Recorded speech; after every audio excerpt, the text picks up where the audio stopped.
Sige, puno tayo. Ayusin mo kung totoo yung sagot. Totoo ka yan. To, anong puno namumulaklak ng 3 pira?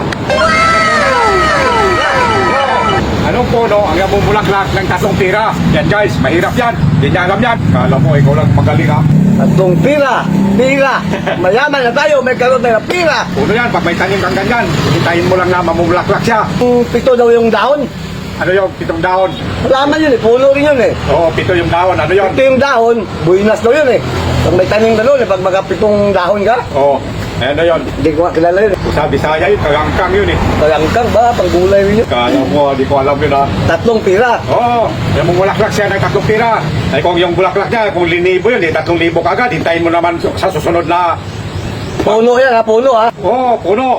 Maliit yan, malaki. Meron ding maliit, meron ding malaki. Alam ko to. Ha? Alam. With flowers. Every flowers ha. Pira eh. Wala yan. Mahirap yan. Sirit na, sirit. Ayusin mo yung sagot. Di mo alam kung anong puno yung namumulaklak ng pira. Money tree. Money pira. What? Tree. Tatlo. Ang puno, tree. Money tree. Parang okay rin, pero hindi ako nakakita Ano? ng money tree. Money tree. Money tree yun.